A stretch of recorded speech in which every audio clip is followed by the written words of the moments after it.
balance, como hemos visto, hay un conjunto de cuentas que podemos clasificar en activos, en pasivos o bien en patrimonio neto. Para poder entender bien el impacto de cada una de las transacciones en estas cuentas, es necesario que definamos muy bien qué significa cada una de ellas. Un activo, un pasivo y por último el patrimonio neto. Vamos a empezar con el activo. Hay tres elementos para definir un activo. El primero y más importante es la propiedad. Decimos, por tanto, que un activo es un recurso que la empresa controla o bien tiene en propiedad. Pensemos, por ejemplo, en el mobiliario y equipo que Cristina adquirió, si recordáis.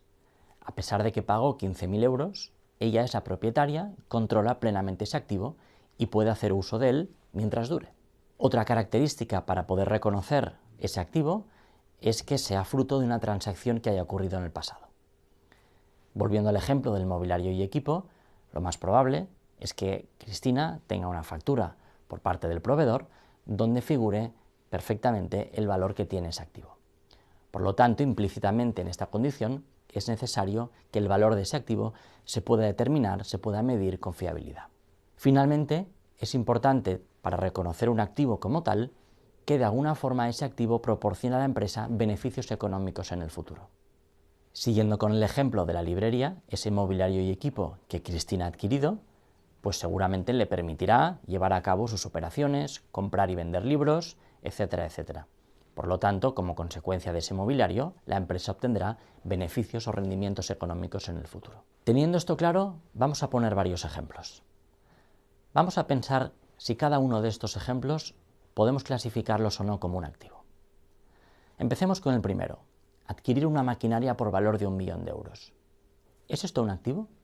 Pues efectivamente lo es, porque la maquinaria, en primer lugar, es un recurso que la empresa controla, proviene de una transacción pasada, porque seguramente aquí también pues, hubo una factura o algún documento entre comprador y vendedor que efectivamente indica el valor que tiene esa maquinaria, y finalmente porque es probable o muy seguro que la empresa obtenga, gracias a esa maquinaria, beneficios económicos en el futuro, pueda producir lo que la empresa está haciendo y venderlo posteriormente y como consecuencia obtener estos beneficios.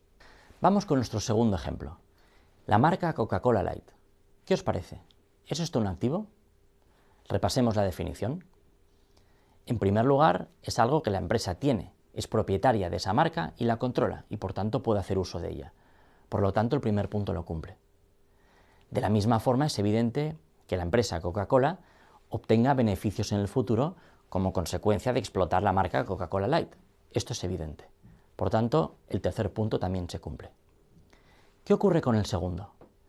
¿Es Coca-Cola Light algo fruto de una transacción pasada? ¿Ha habido un intercambio? ¿Ha habido una compra de esta marca a otra empresa? No. Es algo que la empresa Coca-Cola ha desarrollado internamente. Por tanto, no podemos afirmar que sea fruto de una transacción pasada y por lo tanto no lo podemos clasificar como un activo. Por mucho que parezca curioso o raro, la marca Coca-Cola Light no la veremos nunca en el balance de Coca-Cola. Vayamos con nuestro tercer ejemplo. ¿Qué ocurre si la empresa decide comprar unos décimos de lotería? ¿Los puede reconocer como un activo? Repasemos la definición. En primer lugar, es algo controlado por la empresa. La empresa es propietaria de esos décimos, con lo cual aquí no hay ninguna duda. El segundo punto nos dice o nos pregunta si esos décimos son consecuencia o no de una transacción pasada. Evidentemente lo son, puesto que la empresa seguramente tendrá una factura conforme adquirió esos décimos de lotería.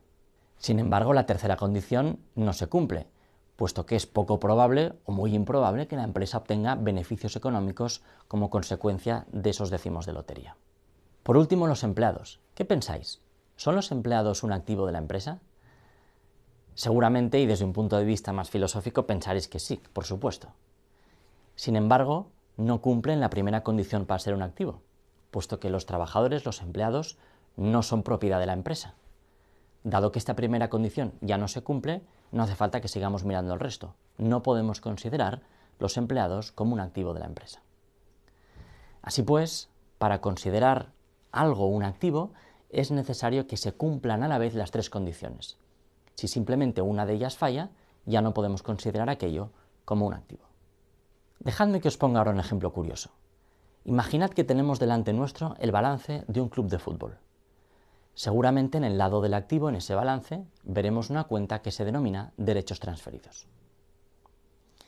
Como su nombre indica, esa cuenta es un derecho que tiene el club para poder hacer uso de ese jugador durante un conjunto de temporadas determinado. La pregunta es, ¿podemos reconocer ese jugador como un activo? Repasemos la definición de activo que hemos dado hace unos minutos. El primer punto se cumple, puesto que la empresa, en este caso el club de fútbol, controla al jugador y por lo tanto tiene el derecho de explotarlo, de utilizarlo durante un conjunto determinado de temporadas. Por otro, ese derecho surge de una transacción pasada. Se firmó un contrato entre ambos clubes para poder utilizar ese jugador. Y finalmente, es probable, y por tanto la tercera condición también se cumple, que ese jugador proporcione al club beneficios económicos en el futuro.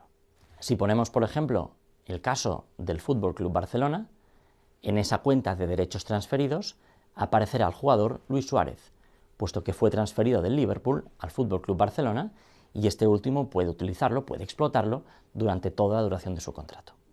Pongamos ahora el ejemplo de Messi. ¿Qué os parece? ¿Es Messi un activo para el Barça? Filosóficamente podría parecer que sí, por la importancia de este jugador en el equipo. Sin embargo, desde un punto de vista contable, vemos que no cumple la definición de activo, porque Messi no surge como consecuencia de una transacción pasada, de un contrato con otro club, sino que Messi se ha formado en la cantera del Barça. Ocurre con Messi exactamente lo mismo que ocurría en el ejemplo anterior con la Coca-Cola Light. Por lo tanto, no podemos considerar a Messi como un activo y de esta forma no lo veremos en el balance del Fútbol Club Barcelona. Estas son las curiosidades de la contabilidad.